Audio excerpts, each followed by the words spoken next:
तो कहानी की शुरुआत होती है एक आइलैंड से, जहां रात का टाइम था, जहां कुछ मछुआरे मछलियां पकड़ रहे होते हैं। तभी उन्हें आसमान में मीटोरेट दिखते हैं जो कि समुद्र पे जाकर गिरता है।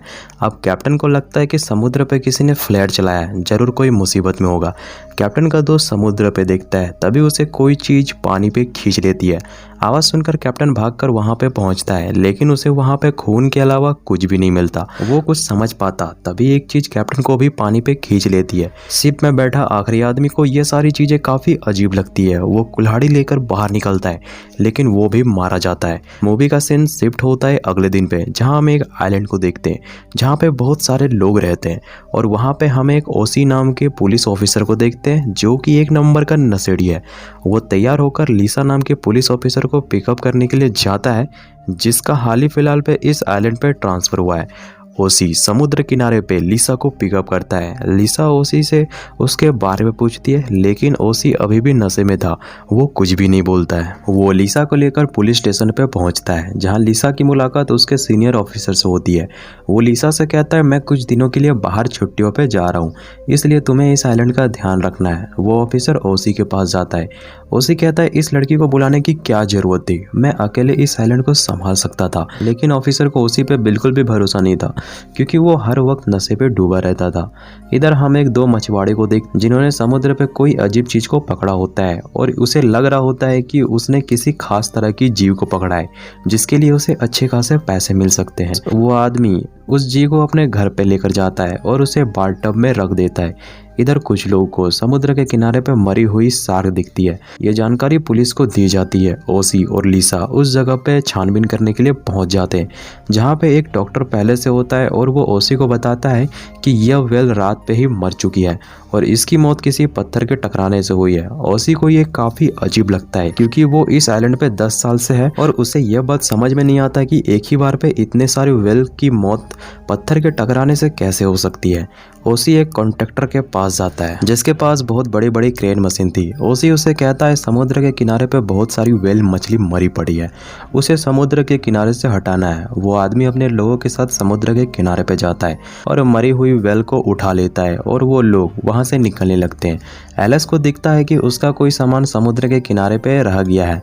वो अपने आदमी को उसे लाने के लिए कहता है। वो समुद्र के किनारे पे जैसे ही जाता है, उसे एक अंडा दिखता है। वो उस अंडे को उठाने लगता है, तभी कोई चीज उसे समुद्र पे खींच लेती है। इधर ट्रक में बैठा एलेक्स अपने दोस्त का इंतजार कर रहा होता है। काफी समय हो जाता है, तो वो चेक करने के लिए जाता है, लेकिन वहां पे कोई भी नहीं था। इधर पैडी, जिसे सुबह सुबह समुद्र के किनारे पे अजीब सा क्रिएचर मिला था, वो ओसी से कहता है, मेरे पास एक काफी खतरनाक जीव है जिसकी कीमत काफी ज्यादा हो सकती है। ओसी को उसकी बातों पे बिल्कुल भी भरोसा नहीं था, क्योंकि वो खुद नशे में था और वो आदमी भी नशे में था। अब इधर पैडी का दोस्त ब्रायन, जिसके पास भी वो क्रिएचर था, वो मजे से टीवी देख रहा होता है। तभी उसके घर के बाहर कोई आदमी आता है। ब्रायन गेट खोलकर देखता है, जहां वो आदमी किसी चीज से लटक रहा होता है। तभी एक झटके से वो जमीन पे गिरता है। ब्रायन उसे चेक करने के लिए जाता है, तभी वो क्रिएचर ब्रायन को भी आसमान पे खींच लेता है। ब्रायन की वाइफ उस क्रिएचर को देख लेती है, जो कि साइज पे काफी ज्यादा बड़ा होता है। वो गेट के सारे दरवाजे को बंद कर लेती है और उसे अपने हस्बैंड के चिल्लाने की आवाजें घर के चारों तरफ से आ रही होती है। वो काफी ज्यादा डर जाती है और घर के चिमनी के गेट को बंद करने लगती है, क्योंकि क्रिएचर वहां से अंदर आ सकता था। वो गेट को बंद कर पाती, वो क्रिएचर उसे चिमनी से खींचकर मार देता है। इधर पेडी शराब के नशे में अपने घर पे जाता है और उस क्रिएचर को बाथटब में जाकर चेक करता है। वो वहां से गायब था।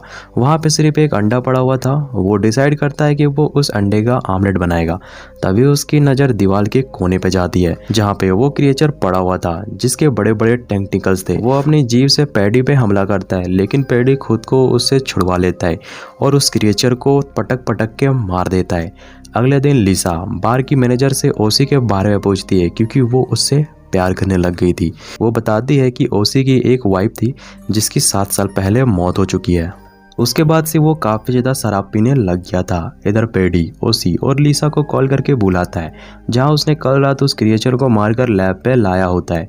वो दोनों को उस क्रिएचर के पास लेकर जाता है, जहां वो डॉक्टर सभी को बताता है कि मैंने आज तक ऐसी चीज कभी नहीं देखी थी और ये क्रिएचर पानी और खून पीकर सरवाइव करते हैं। वो डॉक्टर उन्हें क्रिएचर की जीभ दिखाता है, जो कि साइज पे काफी ज्यादा बड़ा होता है, और वो उन्हें उस क्रिएचर का अंडा भी दिखाता है।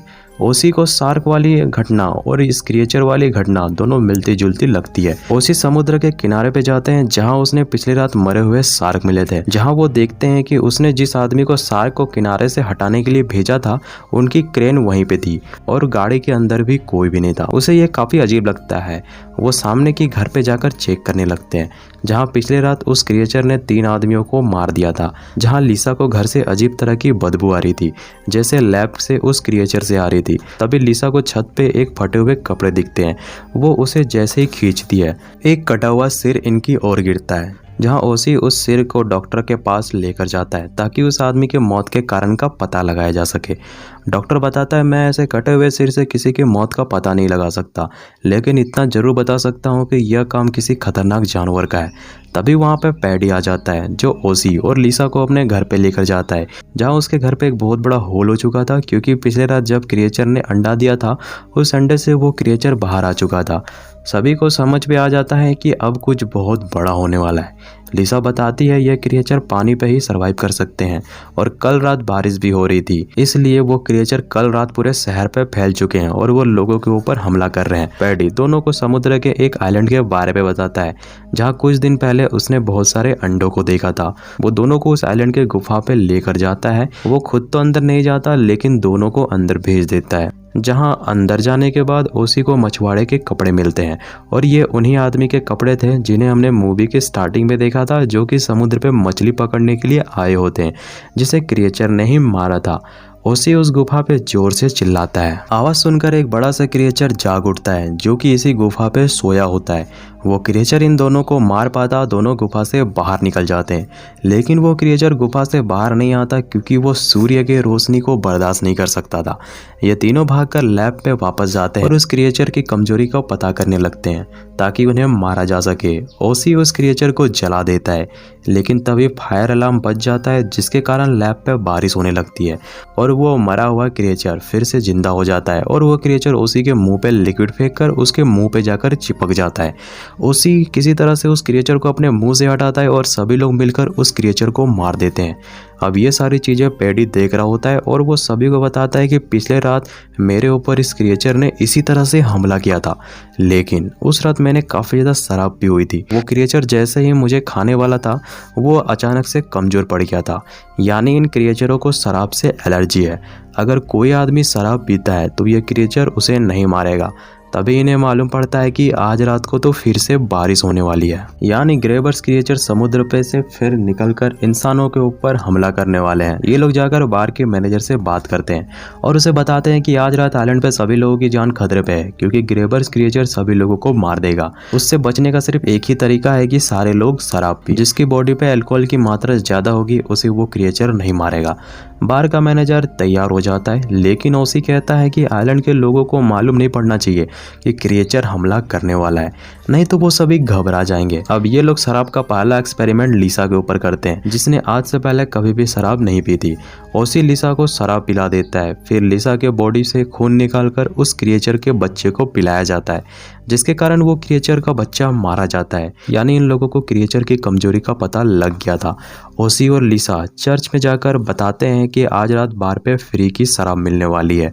सभी लोग खुशी खुशी रात को बार पे पहुंच जाते हैं और फ्री की शराब पीने लगते हैं। इधर इन लोगों को ग्रेबर क्रिएचर से लड़ना था, इसलिए इन लोगों को बार के अंदर जो सा भी चीज मिलता है वो लोग उस चीज को अपना हथियार बना लेते हैं। और बार के बाहर ओसी और लिसा कार पे बैठकर ग्रेबर क्रिएचर का इंतजार कर रहे होते हैं, जहां लिसा ने काफी ज्यादा शराब पी रखी होती है और वो होश पे बिल्कुल भी नहीं होती है। इधर बार पे सभी लोग फ्री की दारू पार्टी एंजॉय कर रहे होते हैं। तभी एक आदमी हल्का होने के लिए बार के बाथरूम पे ना जाकर बार के बाहर जाकर दीवार पे मूतने लगता है। तभी छोटे छोटे क्रिएचर उस आदमी पे अटैक कर देते हैं। ओसी और लिसा उसे जाकर बचाते हैं। तभी वहाँ पे एक बहुत बड़ा सा ग्रेबर क्रिएचर आ जाता है और ये वही क्रिएचर था जिसे हमने अभी कुछ देर पहले आइलैंड पे देखा था और वो उस आदमी को खाने ही वाला था, लेकिन उसने काफ़ी ज़्यादा शराब पी रखे थे, इसलिए ग्रेबर क्रिएचर उसे दूर फेंक देता है। ये दोनों भागकर वापस कार पे घुस जाते हैं, लेकिन हड़बड़ाहट में लिसा कार के सायरन को चालू कर देती है। आवाज़ सुनकर वो क्रिएचर इनके कार के ऊपर ही चढ़ जाता है। ग्रेबर क्रिएचर इन दोनों को मार पाता, दोनों भागकर बार पे घुस जाते हैं, जहां बार का मैनेजर ओसी को बताता है कि बार की सारी शराब खत्म हो चुकी है। ओसी सभी लोगों के पास जाता है और सभी को सेकंड फ्लोर पे जाने के लिए कहता है। सभी लोग ओसी से पूछते हैं हमें ऊपर पे क्यों जाना है, लेकिन ओसी इस बार भी किसी को कुछ भी नहीं बताता है।